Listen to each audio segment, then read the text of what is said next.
আমার বড় কি হয়েছে একটু বল না। আপনি তো বাবা হতে চলেছেন। বাচ্চার বয়স কত দিনের? এই 3.5 মাসের কাছাকাছি। ওর পেটে 3 মাসের বাচ্চা মানে এটা কোনোভাবেই সম্ভব না। তাহলে আপনি আপনার স্ত্রীকে জিজ্ঞেস করুন। আমাকে বিয়ে হয়েছে 1 মাস হয়েছে, আপনার পেটে 3 মাসের বাচ্চা করতে গেলো। বাসায় চলো। তার মানে আপনি আমার লাগে প্রতারণা করছেন। আপনি আরেক জায়গায় কাম করে সেই পাপের বোঝা আমার ঘরে চাপাই দিচ্ছেন। বলছি বাসায় চলো, আমি তোমাকে সব খুলে বলবো। না আমি বাসায় যাবো না। আগে আপনি কল এই বাচ্চার বাপ কেনা কোন? এত বড় বাড়ির মায়ের লাগে তোর বিয়া? তোর তো এটা রাজকপাল। তুই কি ভাবছো যে এই বাড়ির মালিকের মায়ের আমি বিয়ে করবো? আমার বাড়ির যে কাজের মাইয়াটা আছে না, মামা কি যে সুন্দর। রে তুই কামের মায়ের বিয়ে করতে আমার লইছুস? দূর হালা। আপনিও বসেন, বিয়ের পাত্রী দাঁড়িয়ে থাকলে কেমন দেখা যায়? বিয়ের পাচ্ছে মানে? মামা বকুলের সাথে আমার বিয়ে দিবেন না? ওর সাথে কেন বিয়ে হতে যাবে? আমার বিয়ে কার লগে দিবেন? আমাদের সন্ধ্যার সাথে কই জাহান নামে শালা এমন মুহূর্তে কি অজ্ঞান হয়? অজ্ঞান ওরা টাইম পাস নাই। তুই বিয়েটা হয়েছি তো তারপর অজ্ঞান কি? গেছিলাম তুই বাড়ির কাজের মেয়ের বিয়ে করতে, কাজের মেয়ের পরিবর্তে যে মালিকের মেয়ের বিয়ে করে দিবে এটা তো আর বুঝতে পারিনি মামা। এত বড় লোড আমি সামলাইতে পারি নাই। আপনি যারে বিয়ে করতেছেন তারে করবেন, আরেকজনকে করা দরকার কি? তাই করতে আইলো। তো নিয়ে আসিল। খালুরে পান আপনি ম্যাডাম নিয়ে বিয়ে করতে পারবেন না, আপনি আমারই বিয়ে করবেন।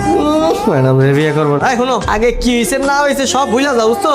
আর আজকে দেখে তুমি আমারে আর কয়ে ডাকবা? তুই ওর কথা বাদ দি, তাড়াতাড়ি বিয়ের ব্যবস্থা করতে হবো। কখন তো মত বুঝাতে ঠিক নাই। আপনি না একটা বেইমান, আপনি আমার মনটা ভাঙ্গা দিচ্ছেন। দেখবেন আপনার কোনোদিনও শান্তি হবে না। আপনি এভাবে কাঁপছেন কেন? আমি এত সুন্দর একটা বউ পাবো আমি না জীবনে কল্পনা করিনি, মানে ভাবিও নাই।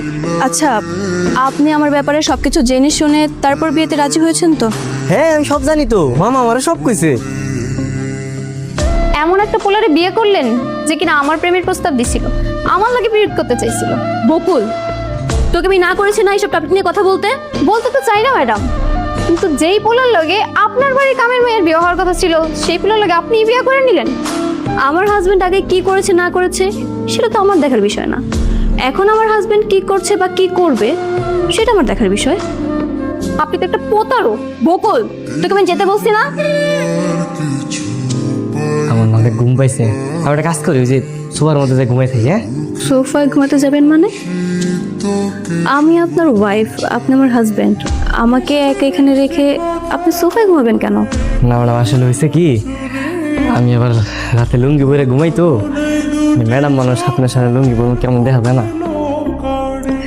তা সমস্যা নেই, কিন্তু আপনার লুঙ্গি আবার সকালে গলায় মালা হয়ে যাবে না তো? হ্যাঁ ম্যাডাম কি কর, আমি শক্ত করে গিতে দেবো, সমস্যা নাই। ঠিক আছে, সমস্যা নেই, তাহলে আপনি এখানে ঘুমাতে পারেন। তা আপনি দিনের বেলা প্যান্ট পরতে পারেন তো?